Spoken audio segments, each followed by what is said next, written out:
Welcome to another FORGEHUB Design Talk. This is Psychoduck.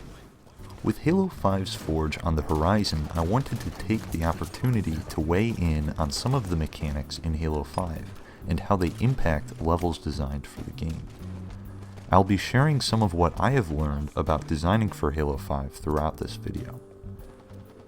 Sprint has been a hot topic in the context of Halo gameplay since it was introduced in Halo Reach. In the past, the high delta between sprint speed and base movement speed created two very different speeds which levels needed to be designed around.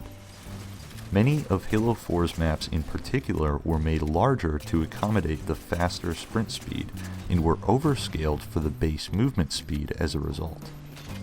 This reduced the overall pace of the game as maps were too large relative to the speed players moved while actually engaging in combat.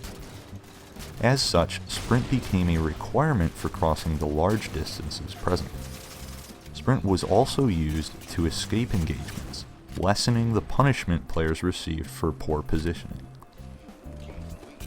In Halo 5, the delta between sprint and base movement speed is much smaller, and the multiplayer team operates on a philosophy that maps should not be substantially upscaled to account for sprint.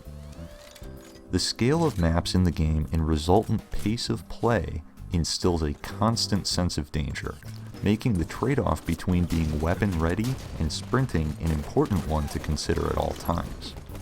Sprint's utility as a means to escape is significantly hindered by a player's inability to recharge their shields while sprinting.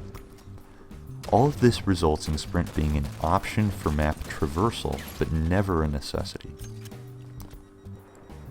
One of the primary utilities of sprint in Halo 5 is its ability to be used in tandem with other movement options. These combos allow for freer movement than what has been available to players in the past.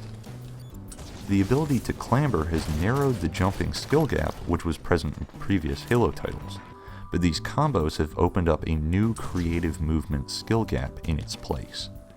As an example, compare Guillotine to Headlong. Many jumps which were difficult or impossible on the original are actually quite easy on Guillotine. However, there are numerous new opportunities for skillful, creative movement.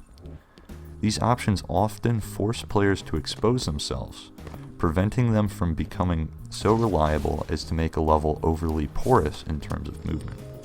Still, we must be mindful of this new freedom and prevent it from making movement overly unpredictable on our levels. This freedom of movement is enhanced by vertical spaces. Vertical overlap is one of the best ways to add depth to gameplay, create movement incentive, and generally make engagements more three-dimensional. On vertical levels, the nuances of Halo 5's creative movement become particularly apparent, resulting in a large movement skill gap.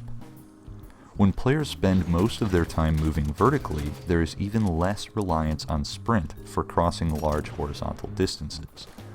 This further cements sprint's role as an option for movement combos rather than a band-aid to make up for overscaled spaces.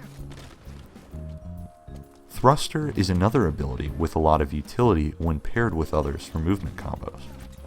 However, the thruster also becomes a panic button during engagements for players and can be relied on as a means of escape. Grenades are particularly powerful in Halo 5 to help remedy this issue, but this is an imperfect solution. Radar creates some often overlooked consequences for vertical gameplay as well. The ability acts as a crutch for situational awareness and encourages players to crouch in order to hide from it, even while on a different vertical level than their opponent. This creates slower gameplay, and the issue is exacerbated by areas which contain multiple vertical levels. Despite these quirks, Halo 5's movement sandbox creates generally fast-paced gameplay. The value of all of these abilities lies in their potential to be chained together. The resulting emphasis on creative movement creates depth and gives level designers lots of room to experiment with verticality. Halo 5's design is undeniably a revolutionary change for the series, and the way we design multiplayer spaces will need to be adjusted accordingly. but there is so much potential for great new types of designs in this game. I cannot wait to see what the Forge community creates with these new design challenges and the new tools we'll have at our disposal. This has been Psychoduck with the FORGEHUB video team. Thanks for watching.